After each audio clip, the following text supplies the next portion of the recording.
we're now celebrating 16 years, celebrating inspired acts of leadership, world-class authors, and change leaders through our partnership with Book Passage. So after 16 years, you don't think the pandemic was going to stop us, do you? There are too many people with important things to say and too much important work being done. We have to have these conversations. And thanks to our good partners and our good sponsors, we're able to do so again this year. Elaine and Bill Petrocelli, the founders of Book Passage, have been extraordinary in their vision and their commitment to the Bay Area community, and we're so pleased to be working with them again. We're also very honored to have our lead sponsor back, Fairview Capital Investment Management. Fairview is a boutique wealth management and investment advisory firm headquartered in Greenbrae. They were founded in 1995 by Andy Matheson, and they currently manage more than $2 billion for individuals, trusts, retirement plans, foundations, and endowments. Andy Matheson is also, I'm proud to say, a member of Dominican's Board of Trustees. And when you hear more about their mission, you can understand why this is such a great fit for Dominican, and I hope and believe for Andy and his team. Because his firm provides a high level of ethical, personalized service. They encompass both investment management and financial planning, and they're committed to delivering results that helps their clients prosper and achieve their financial and their life goals. They're proud to serve the nonprofits of Marin County, and indeed, if you're involved in nonprofits in Marin County, you've encountered the folks from Fairview.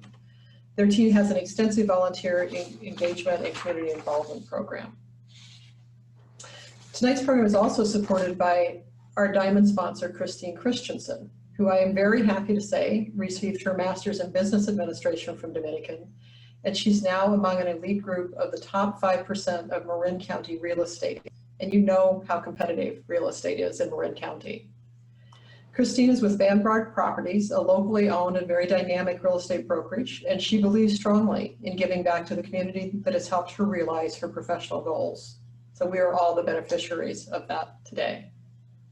On behalf of the university, please join me in expressing gratitude for our sponsors' generous support. I know you can't do it easily on Zoom, but please join me in thanking them in spirit and when you see them on Zoom or some other place as you go about your work and life here in Marin. Joining us to introduce tonight's speaker is Jake Miller of Fairview Capital Investment Management. Jake. Welcome. I'm Jake Miller of Fairview Capital, and I'm pleased to introduce tonight's guests. Chasten Buttigieg, author of the new memoir, I Have Something to Tell You, was born and raised in Traverse City, Michigan. He received his bachelor's degree in theater and global studies and a master's degree in education. Now a teacher in South Bend, Indiana, Chasten Buttigieg entered the national spotlight last year, traveling across the country in support of his husband, Mayor Pete Buttigieg, and Pete's groundbreaking presidential campaign. Today, he will share his experiences growing up gay in his small Midwestern town, his relationship with Pete, and his dream for America's future. Chasten is joined in conversation with Pulitzer Prize-winning novelist Andrew Sean Greer, author of 6 works of fiction, including The Confessions of Max Tivoli and his most recent novel entitled Less. Please join me in welcoming Chasten Buttigieg and Andrew Sean Greer. Thank you all for coming. It's so great to meet you in person, Chasten. It's nice to see you. I mean, not in person, but yeah, but you know, this is nice enough. I'm one of your many Twitter followers, and I was more flattered than you can imagine when you tweeted that you had read my book while your plane, you and Pete's plane, was stalled on the ground on a tarmac somewhere. Yeah, I loved your book. I have it right here. I hope everyone has read it. It's beautiful. What a lovely thing to say. Well, thanks for agreeing to have the conversation this evening, and it's sort of exciting to be able to talk to you because I also loved your book so much, and I hope we can have a fun conversation tonight. Well, I really loved. I mean, I loved the memoir, and I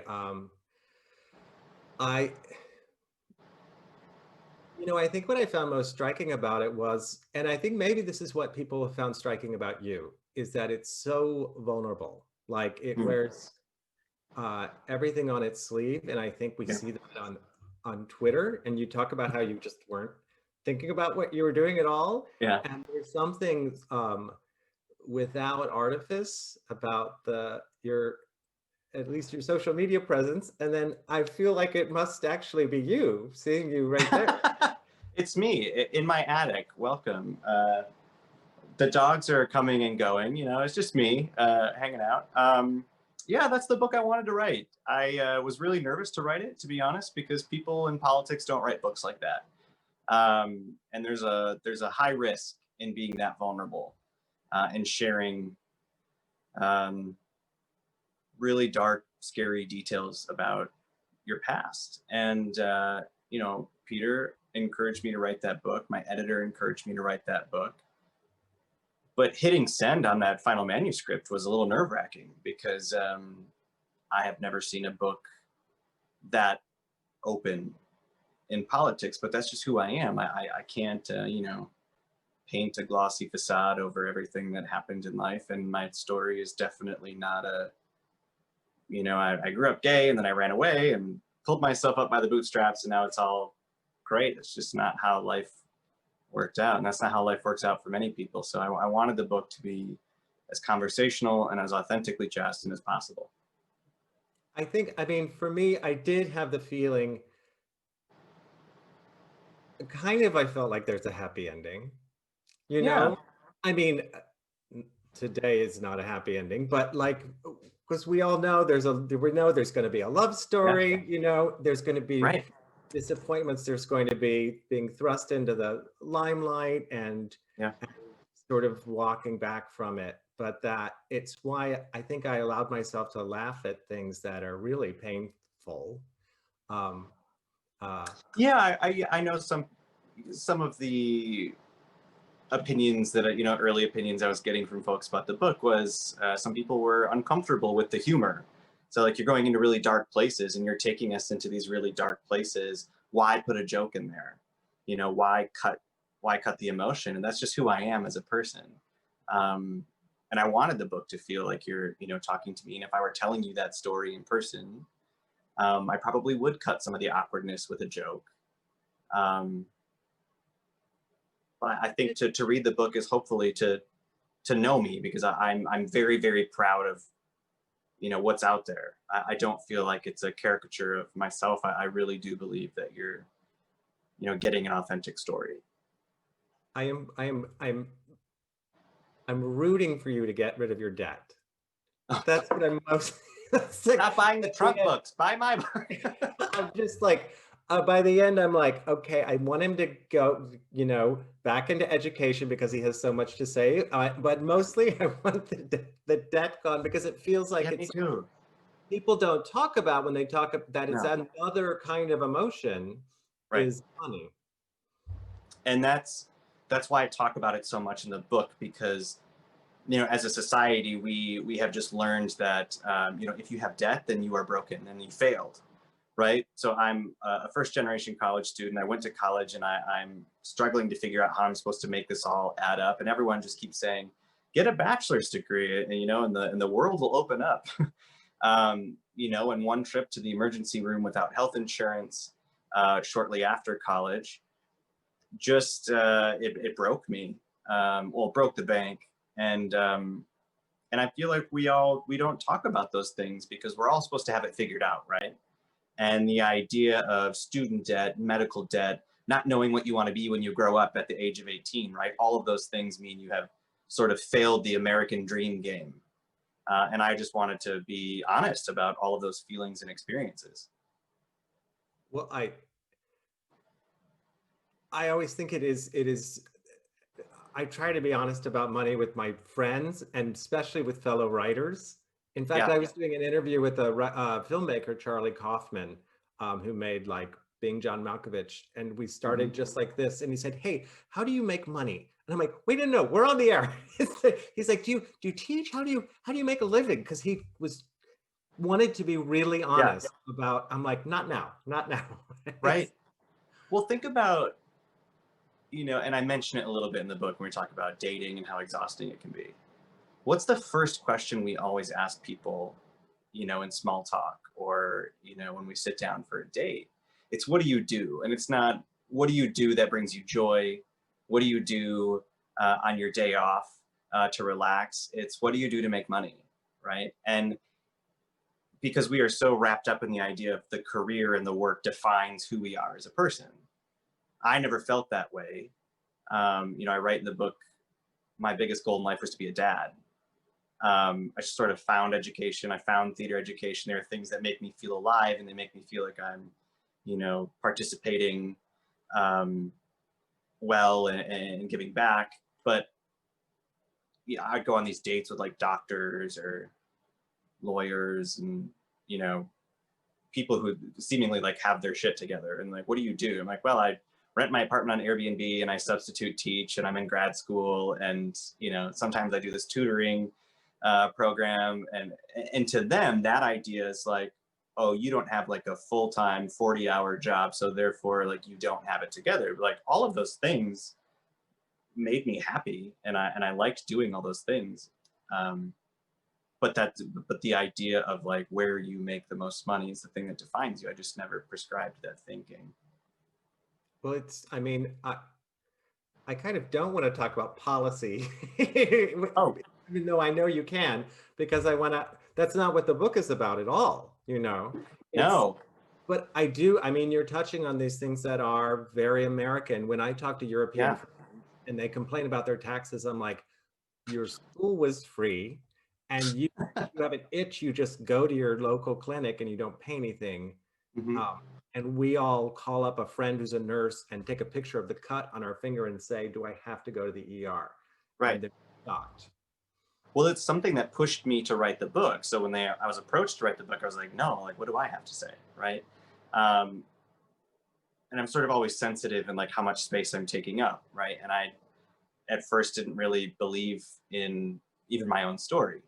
So then I go out on the campaign trail and I'm sharing all these stories. And I'm connecting with all these people who are like, yeah, I'm a first generation college student. I graduated with 50 grand, in debt. I worked at Starbucks too. I'm working all these part-time jobs, trying to, figure it out. And I realized like, oh my God, my story is nothing to be ashamed of. It is like so uniquely American that millions of people have these experiences.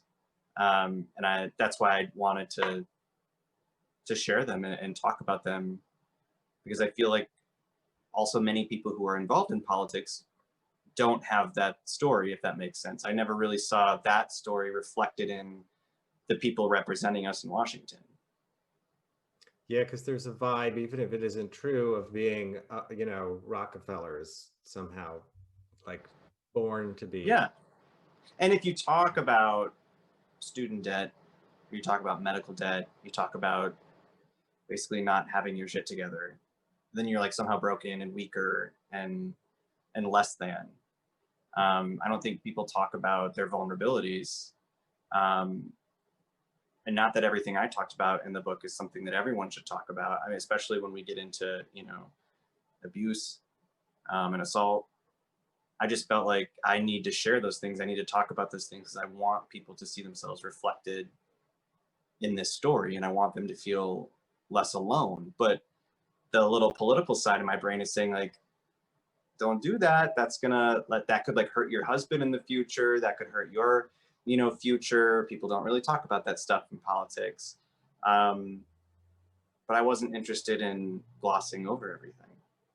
But that, well, because Elaine told us that there are thousands of people watching right now, including my Yeah. mom and dad. Hi, Mom and Dad.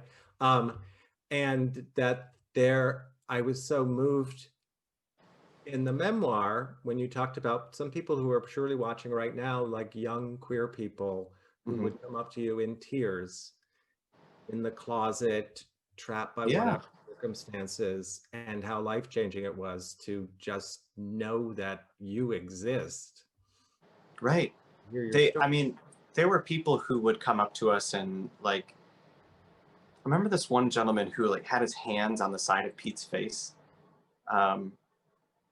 maybe in his 60s, 70s. And he was just like holding Pete's face,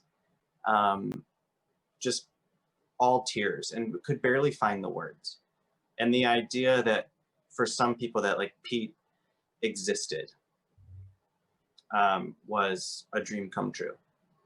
That you could be gay and open and proud and run for president. Not only run for president, but not get laughed out of the room, and then go on to win Iowa.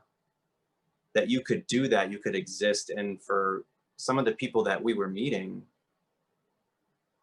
you know, they were the people being left out of the room when their friends and their loved ones were dying en masse, and our country turned its back on them, and gay people were vilified. And then here's this guy who was just enough simply because he was there. And that, you know, you got to experience that every day. And that's, you know, what do you do with that? You carry it every day. I mean, it filled my sails every day. Is kind of remembering those interactions on the rope lines, you know, that the whole time it kept happening. It's like, you know, win or lose, like, look what we have done already is remarkable. I mean, I walked through Provincetown last summer and it was everyone more than Oh yeah. because it was all men my age or older who could not believe it. Having lived through what you talked about, having even gone through John Kerry losing because over gay marriage not very long ago, to think, and being sort of afraid to think, we thought maybe it's just because it's Mayor Pete, maybe there's something about him. Yeah. Worried that America was still not fully there. And that was I mean, that's the hot topic, right? Were you enough? And, you know, for some people, absolutely. And I remember in Provincetown, someone pulling me aside saying, stop kissing your husband. Like, you shouldn't be running up on stage, you know, basically telling me to disappear because we're so close. You know, he's doing so well, we're so close. Don't ruin it by reminding everybody that you're gay. And I know what they meant in their heart. It was like, oh my God, we're gonna do this. Don't spoil it for the rest of us. I just couldn't do that. I couldn't hide. I couldn't, you know, disappear into the mist. I am his husband, and I love him, and I'm proud of him. And I felt like winning the race pretending to be somebody else, or winning the race pretending not to be gay, would be a mistake. And it wasn't worth it to me. I mean, I feel like that touches on the sort of inner struggle so many queer people have of, how am I gonna survive this? Mm-hmm. From before they know anything about themselves. Like, am I going to, and everyone, we all know what you have to do. You have to totally commit to yourself, and even find the most vulnerable part of yourself and hold that up as your shield, you know, Right. not pretend to be strong in some other way. It upsets me that someone did that. I do understand it, like you. Mm-hmm. But yeah, and it happened a lot. You know, straight people, gay people, from the left, from the right.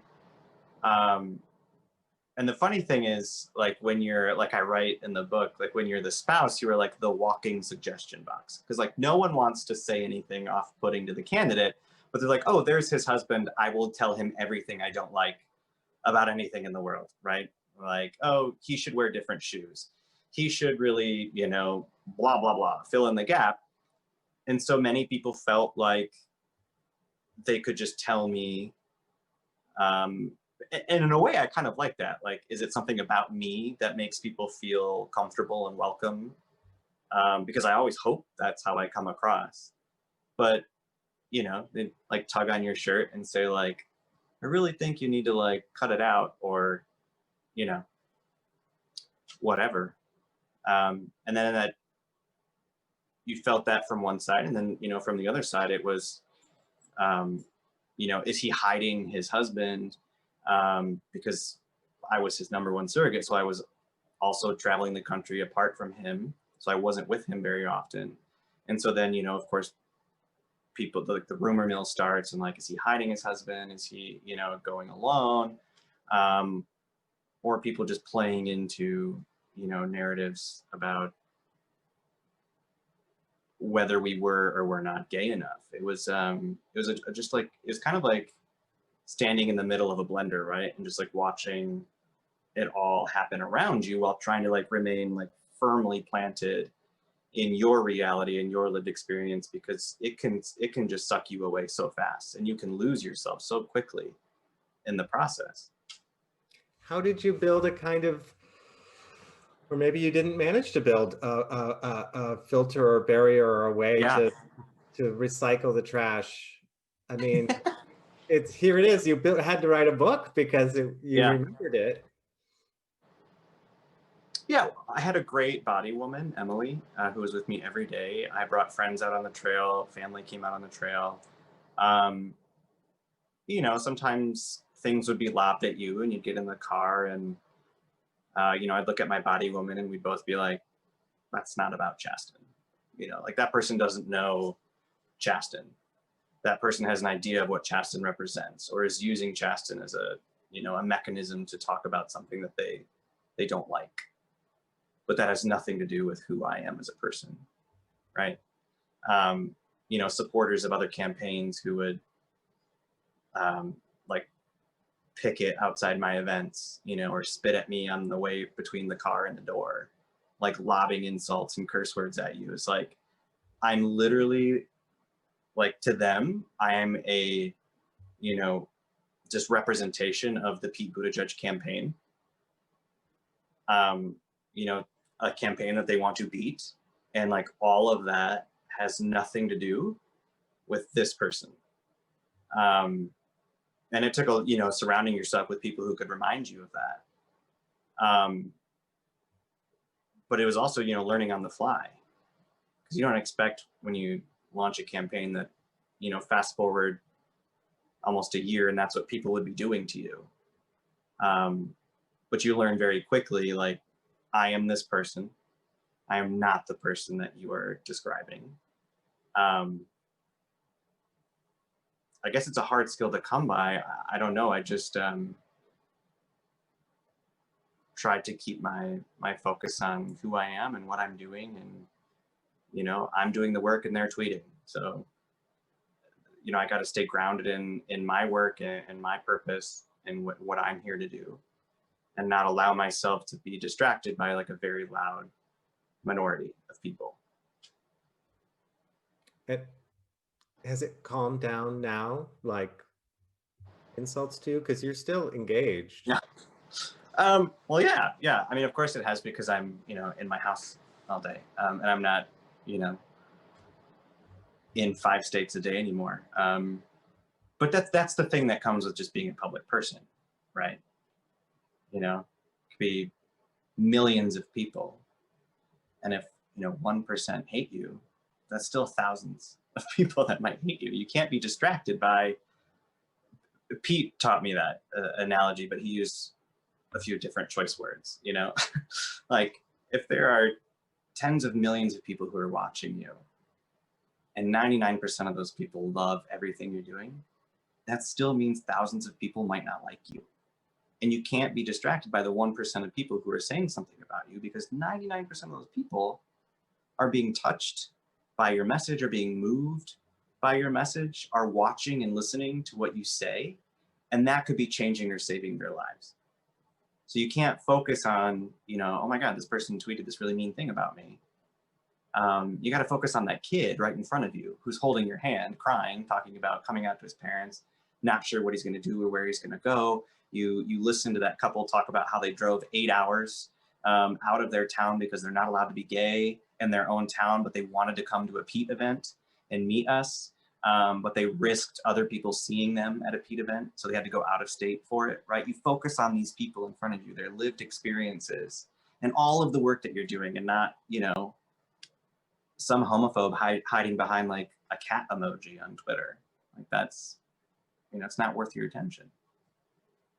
And I think it's fair to point out to people watching that, in fact, we're not great representations, you and I, of the queer community out there.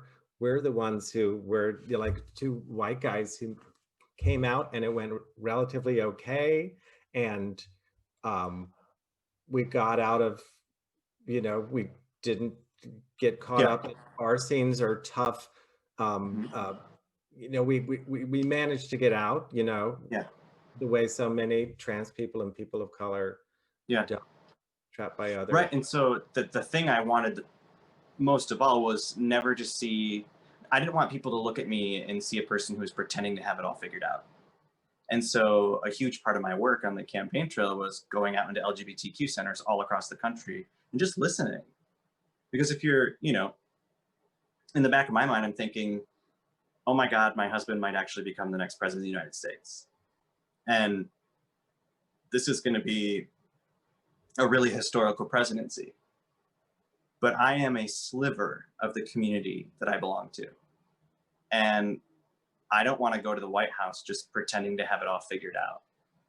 And so before I even get there, I want to make sure that I'm doing more of the work. And so I, sit down at these centers, I'd have roundtables, and I just want to listen to people's stories.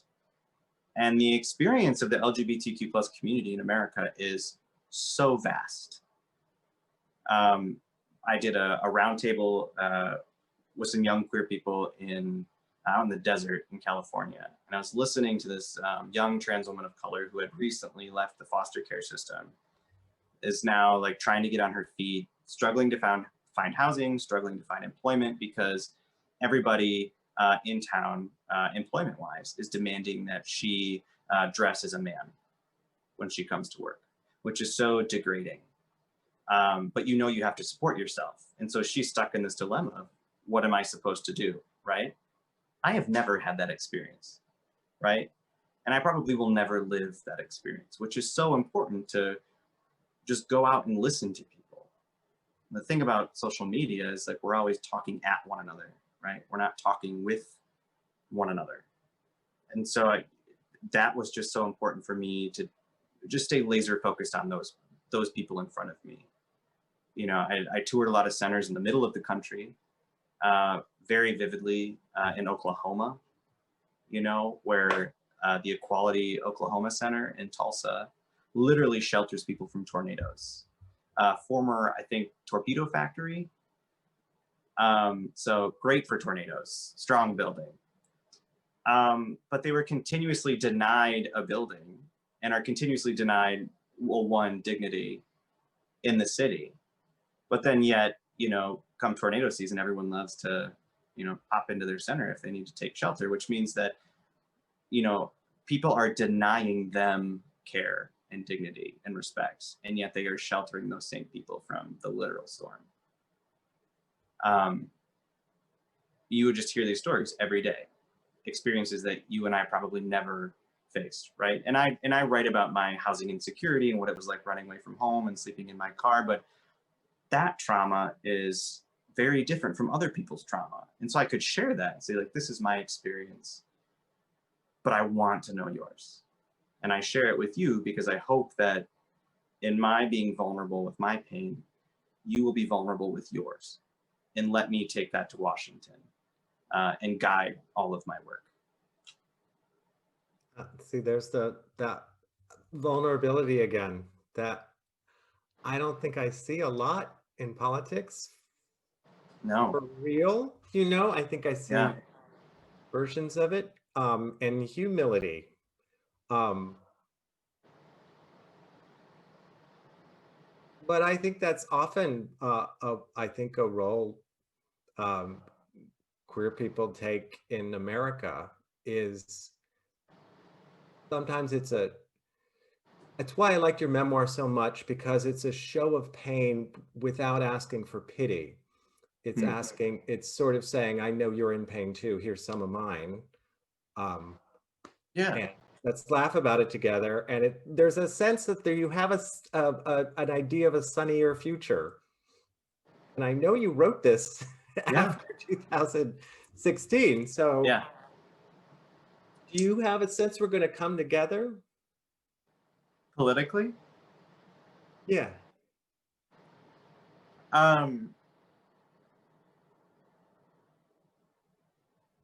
hopefully. Things that worry me so much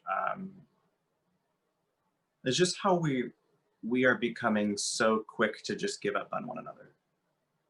And I feel like life and the country is like a sort of safari truck, just like bumping down the road, you know.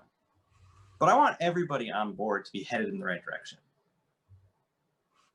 But sometimes it feels like, you know, when somebody hits a bump and goes to fall off the cart, instead of like reaching out to understand that person, maybe this is a terrible analogy, but like, I'm just coming up with it right now. I'll go with Instead it. of like reaching out to them, you know, to help them, we just push them off the cart.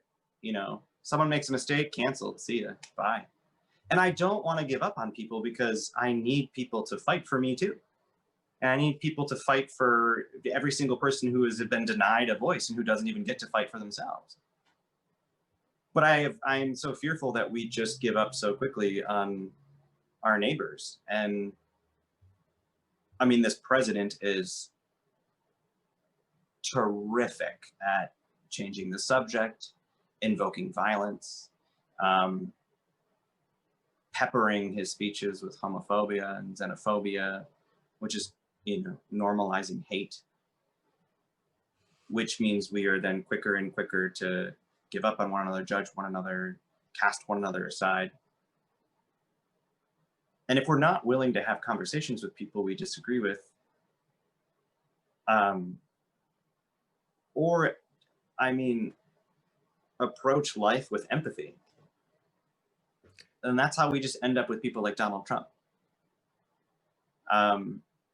And that's why we'll continue ending up with people like Donald Trump if we give up. If we just give up, because, well, let me give you an example. I was doing like a Canvas kickoff in New Hampshire, you know, where your volunteers come, they get their clipboards, they're gonna go knock on doors. It's like January, it's cold, everyone's in their boots. And I gave my stump speech, you know, thanks for coming, love my husband, blah, blah, blah, let's go knock on some doors. And this woman came up to me sort of in tears and was like, I just want to apologize. I voted for this president. And I feel really bad about that. And I also, she said, I also just wasn't always there, sort of like gesturing to me. Ah. Right, and what she means is, I haven't always been supportive of you in your existence. And then she, you know, with tears in her eyes, just said, but I want to get it right. And I'm here to get it right. And she went out there and knocked on doors for Pete. And when people are trying to get to the right side of history, we can either extend a hand and welcome them, or you kick them off the cart and say, you're not there, you're not that progressive, you don't support me in the year 2020, you know, screw you. Well, where does she then go? Into the arms of people like Donald Trump. So if we're not willing to have conversations with our neighbor like that, then I'm very fearful of how small-minded and hateful we'll become. Yeah, I keep telling people that I am, until January, mid-January, I'm taking all allies. All allies. I will take any ally. Yeah. Do you believe my life is worth, you know, equal basic human rights? Do you believe in the dignity of, you know, our troops, of trans Americans? I mean, every single person that this president has spat on, I'm not gonna, we've got 49 days left. I'm not gonna sit here and, you know, break apart every little policy argument when we might not even get to have that debate in 49 days. We might not even get to debate climate policy. You know what we have right now? A climate policy on one side and someone who believes climate change is a hoax on the other side. So would you like to debate climate policy in the future, or just, you know, I'll take all allies. I like that, Andy. I also like when Dan Savage, I think it was when Joy Reid was canceled because of old tweets, he said, look, if we were canceling people who have changed their minds about gay people, we have to cancel my mom. Because he's like, she's my biggest supporter, but boy, was she not there at a certain moment. So yeah, like I'll take my mom on board. I love that. Is there something that, I mean, I should give you a chance to tell people if you want them to go to a website to register to vote or something? Is there something you need to make sure people hear? Well, please register to vote, absolutely. And if you're making a plan, please make it early. And you've probably heard that a lot. It's becoming like a catchphrase. If you're making a plan, make a plan and make it early, but like seriously make a plan. Like make a day of it. What are you going to do? Who are you going to Zoom with, or who are you going to celebrate with? Or like, when are you going to pick up the ballots? In many places, you can request a mail-in ballot and then go drop it off at your county clerk's office if you're worried about mail-in voting, etc. So make a day of it. Go order your mail-in ballot, request your mail-in ballot, and then go drop it off at the clerk's office and pick up Jamba Juice on the way home or something, but like make a plan. And I'm guessing everyone watching this is liberal. I mean, I hope there are some conservatives we can move to the other side, but it's all hands on deck right now. This is a group project. And it's going to take all of us opening up and talking to our neighbors. And I mean that. Like, you literally have to talk to them. You have to get comfortable being uncomfortable. You got to call up crazy Aunt Susie and be like, let's talk. This is what's at stake in my personal life. For me, it'd be like, it's not just Joe Biden, it is the Supreme Court. The Supreme Court is on the line. And I support a woman's right to choose. I certainly would love to keep this right to be married to my husband. All of these things are at stake, and I need you to think about me before you punch that hole in that ballot. And we're going to have those raw conversations. And I know that's uncomfortable. I grew up in a deeply Catholic family. We do not talk about our feelings. We don't talk about politics. We don't talk about religion. We're going to have to get comfortable being uncomfortable and moving every single person to vote for Joe Biden this fall. Yeah, yeah. I reached out to a friend that I had cut off when she put a pro-Trump Facebook post in 2016, and I reached out to her and I told her what had happened. I said, that was not fair to you. You didn't know why I vanished. Here's why I vanished. You must have really been in a lot of pain to have made that decision, and I'm sorry about that. And I'd be happy to talk about. Thank you. Trying to think is like, only someone really in pain would do that to the country. And there's, I go back home to Northern Michigan a lot, and you have to remember, for some of us, it sounds like sort of similar to your story. Like, I got out of my little bubble in Traverse City, and then I got out of the Traverse City bubble, right? I went away to school, lived in multiple big cities, had very different lived experiences. But then you go back into that bubble, and some of the people in that bubble have never left that bubble. They have never had to think about the world from a different perspective. They've never had to think about people who might look different than them or love different than them. And sometimes it's on us to pop the bubble and be like, maybe you don't know or have never met a queer person. Let me tell you what that's like. Maybe you've never had to think about why you can't say all lives matter, because you have never had to examine the world outside of your straight, white, cisgender, male lived experience, right? But sometimes that's on us to help educate other people and bring them along. And those conversations can be really uncomfortable. But sometimes we're the ones that got to leave the bubble. And sometimes you got to go back in. It's kind of like going back into the burning building in a way, right? Like, let me help you understand that the world is wider and the world is good, and we can show up for one another in many ways. And that starts with who we vote for to represent us in Washington. Not to change the topic, but I haven't spent much time in Michigan. I'm an East Coaster and then a West Coaster, but I went for journalistic reasons. I went to a NASCAR rally in Brooklyn, I think was the name of the town. Very different Brooklyn. Yeah, different Brooklyn. I'm also in Brooklyn, Maine right now. Also different, not that. Wow. Yeah, but it was it, and we, you know, it was. I camped out. It was for McSweeney's magazine, and I was there for days and days. And because Dave Eggers thought it would be funny if I went to a NASCAR rally in rural Michigan, and it was funny because it was all the things you saw talked about in the book, which I didn't know anything about. Were there, the confusion over what a Confederate flag is doing here, and a lot of human-sized Jenga games and beer funneling. Sure. Then also people who easily figured out I was gay and took me in and gave me their beer and food and took me around, and they Yeah. were indistinguishable from the other people. And I think I somehow intrigued them, or Hmm. I don't know, I'm still in touch with them. With an exotic fascination, what is this little gay man doing here Yeah, at the NASCAR race? I think that was it, you know, with a pass to, Yeah. You know, I used to go to Jimmy Buffett concerts every summer. Judge me if you will. I love Jimmy Buffett. Judging you. And I'd go with the college friends, you know, we'd do it up, see all the life-size Jenga games and the beer funnels and the beer pong, whatever. And it's like toxic masculinity on display, right?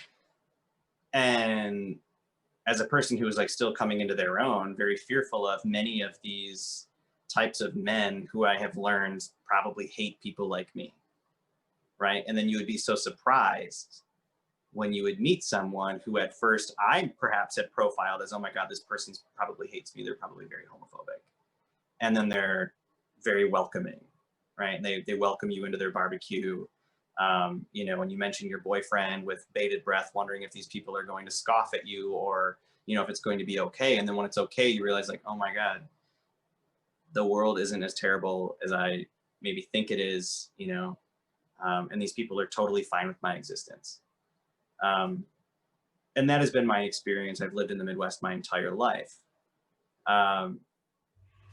You have to believe in other people. I mean, you have to give them a chance, right? Otherwise our moms would be canceled. I mean, my mom might be watching right now. Love you, Mom. But my parents had no idea what it meant to be gay. Had no idea, had no answers. So when I came out, right, in a way I popped the bubble and they're like, what do you mean? Like, what is all of this? What does this mean for us? What does this mean for you? But beyond that, they were terrified for me. And, you know, sure, I heard homophobic slurs growing up in school and in church and 4-H. But part of me was also fearful that might be my parents too.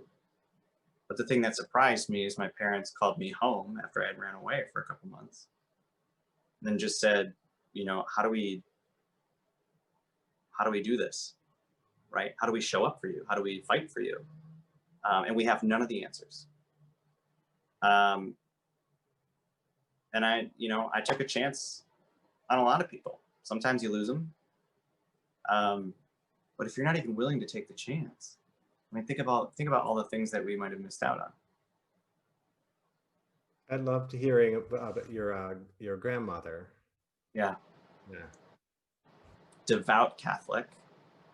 The matriarch, I mean, you did not piss off Wanda.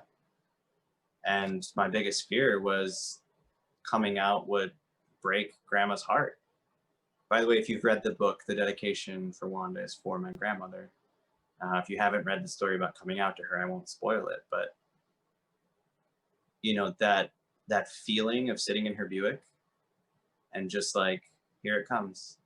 I'm going to destroy this family. I am going to, you know, break my grandmother's heart. I guess I am sort of ruining the story now, but you know, Yeah, and then this woman who I have revered my entire life, who I love so much, who I'm so afraid of losing and hurting, just says, I know. And she puts her hand on mine, you know, and says, I love you just the same. And that was it. And then we got out of the car and went back into the house, and I think it was Christmas or Thanksgiving or something like that. A reason for the whole family to be gathered. And I just remember thinking like, oh my God, you know, she's going to go back into the house and leave in a huff, you know. And we walked back to the house like nothing had changed. And, you know, I took a chance. And she was our staunchest ally. You know, she read at our wedding and then died a few weeks later. It's very touching that you dedicated it to her. I have, I guess, a couple questions sent in from viewers. I actually, by mistake, asked you some of them. Are you looking forward to being part of the Biden administration? Oh my God, can we all focus the next 49 days on making sure we have a Biden administration? Yeah. But I'm excited for, you know, whatever Pete does in the future. I need him to like be involved. I love him. I love him politically, and I love seeing him happy, and he's very happy when he's working on those big issues and debates. So let's all just make sure that we have a Biden administration. Yes, yes, yes. Yeah. Oh, I feel like all of these we touched upon. You've been around the country now. What supports would you put in place to help our young people who might be struggling with coming out? What supports would you put in place? So our most vulnerable students need a lot of help. And even federally, there are things that we could do to make sure that there are protections in place, especially for transgender students. I heard far too often on the campaign trail from trans students who were being bullied at school or were not being allowed to participate in athletics or participate or use the bathroom. And one, it starts with leadership, right? People at the top who say like, we're gonna stick up for trans students, and a Secretary of Education who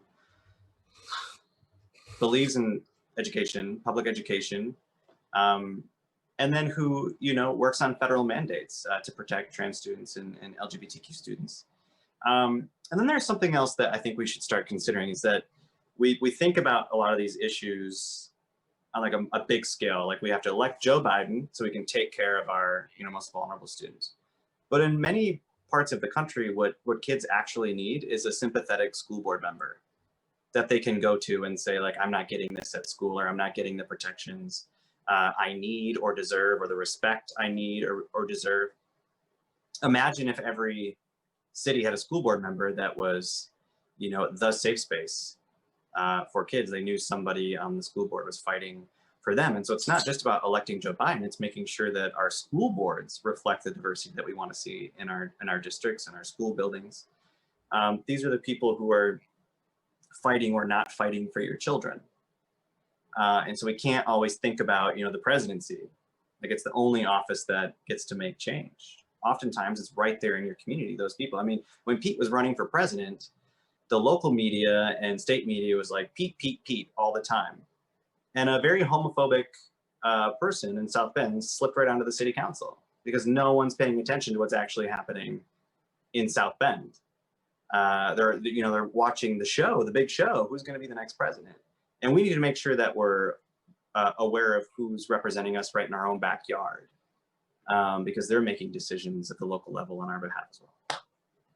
That is hard to pay attention to. I find even in San Francisco, I show up to vote and I'm looking at the school board. Luckily, I've prepared and gone to sources that I believe in and print them out. Or like you said, often I've for years got an absentee ballot, and my friends and I all go to a bar where they give you a free beer if you vote, and we all I love it. Vote together. We can't do that this year. We'll do it virtually, Zoom with a beer, but it takes a lot of thought. And well, you know why it's also exhausting is because we would like to believe that the people doing politics like actually care about us. And then we've all sort of come to realize like, oh, politics is pretty messed up and a lot of people are there for the wrong reasons. And so now I have to invest all this time and energy in making sure that like the person who's, you know, representing me in Washington or at the state house or like right here on the city council actually cares about me. Where we would like to believe that the people there are doing their job and thinking of all of us. But in reality, that's not always the case. And we talk about big issues, either we blame the governor, we blame the president. Why haven't we solved these issues? But sometimes you have folks on the city council who are preventing things in your own backyard from either from progressing or happening. And that can be exhausting, right? That you have to invest even more time and energy in making sure that people are actually doing their jobs. Okay, we have a final question. What, already? Yeah, from a reader, but it's one that comes that I was thinking about too. It is Okay. What gives you hope? Because I think the book, the memoir, feels full of hope. Or again, I wouldn't find it funny if I thought it was dismal, because I don't laugh at that stuff anymore. I only laugh if I think there's going to be a happy ending in the movie. Otherwise, I'll be awfully disappointed. And this movie's not over, but there's a feeling that you're hopeful. Are you? And how? Yeah, in a way, I wrote this book for young me. I wish I would have had this book when I was younger. I was a suicidal teenager who just didn't see the point. And I wish I could go back in time and give young me this book and talk about how there is reason to be hopeful. And when you feel the good, how good it feels to be in love, to know family and friendship, and to make a difference. And this book isn't just for queer people. I think it's just as much for straight people to realize the role that you can play as an ally. We don't always want to give straight people too much credit, but I'm here because of straight people. Because when I came out to a straight friend who told me it was okay to be myself. It was the first time someone had ever told me that it was just okay to be myself. And then I came out to more straight friends who made space for me and who saved me. Who I literally was on the verge of ending it all. And straight people made a space for me and stood up for me and fought for me when I had no idea that like a wider queer world even existed. And it's people, again, being willing to be a person for that person, right? We like to believe that like we love our friends know that we love them, but we actually have to look one another in the eye and say, I love you, I'll fight for you. I mean, my shoulder is always there for you, to lean on, to cry on. I will always make space for you. You are important to me. And people actually saying those things kept me around. And I'm so hopeful because not only am I here, but after meeting thousands of people across the country and watching the ways in which they show up for other people. I'll never forget this theater teacher I met in Iowa, out middle of nowhere, Iowa, running an after-school drama program because they don't have one at school. And I think what she was actually running was an underground LGBTQ center because it was a safe space for kids to go. And they could go be in the play and do the thing. And that made sense to their families. But what she was really doing is taking money out of her own pocket and time out of her own schedule just to create a safe space for these queer kids who had nowhere to go. And she's just one person out there doing the work in the middle of nowhere. And we don't talk about her story. You don't see that, all over social media and on the major news networks, because that's not what people typically talk about. But there are people out there who are just inherently good and doing good work. And so after meeting thousands of them and seeing what they're doing in their own communities, I'm very hopeful about what this country can be. I just hope we get it right. Well said. I forgot to ask you about writing or about Rakesh, your editor, and what it was yes. to create this whole thing. He's hilarious. We'll need a whole nother hour. I wanted to meet your dogs or hear about your dogs. Oh, Truman's here. I can try to move the tripod. You can see the dirty desk, but Truman's there. Oh. But he's being very sassy today. He's like, he has no time for me. And I would be remiss if I didn't say hello to Mary Chapman and Mary Shaw, who are watching, friends of a theater professor of mine who we didn't get to talk about. But again, she was a professor I had in college. She was like the first person at the collegiate level who like made space for me. I had no idea what it meant to be gay, and then I had this person in my life.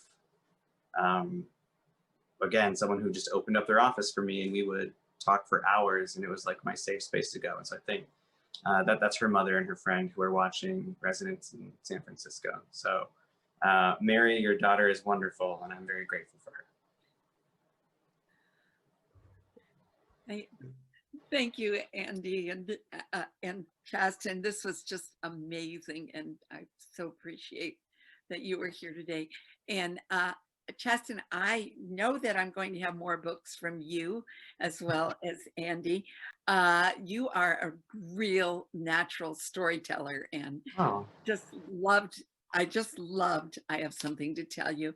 And I'm really excited because you were so kind that you signed book plates. So everyone who gets this book from us by donating to Dominican University is going to have a signed first edition. And in my opinion, you and Pete are quite young, and from my viewpoint, and the day will come when we will be celebrating the inauguration and you in the White House. But first, as you say, we have work to do before we get there. Sure.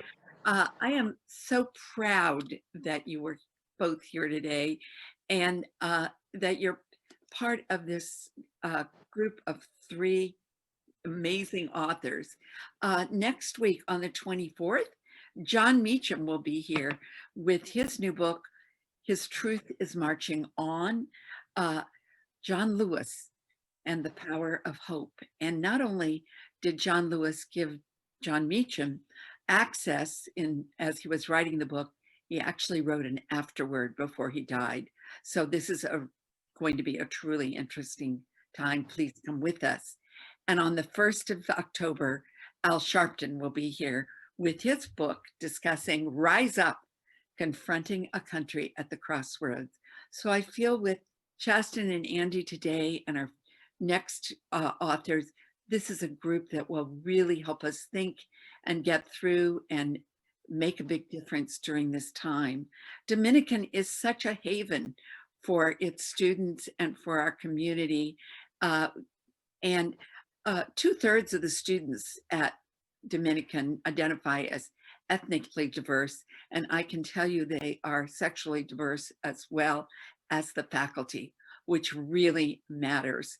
About 1/3 of the students are scholarship eligible. These are often first in the family to go to college.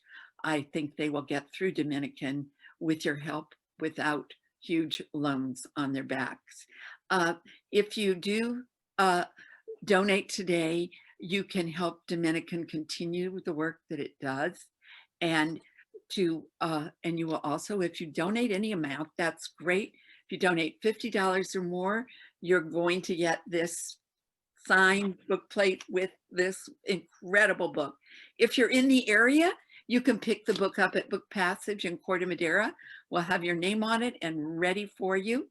If you're further away, we'll send it to you. But please know that we so appreciate all 3,000 people who registered for tonight, and all of you, and especially Andrew Sean Greer, who's been such a supporter of the right things in this community, and to Chasten Buttigieg, a man that I feel I know so well. Thank you for being so open in your talk and in your book. It's a treasure. And thank you again to Denise Lucy from Dominican's Institute for Leadership, who's been partnering with Book Passage for 16 years, and we have so much fun. Good night, and let's all go out and vote. Thank you.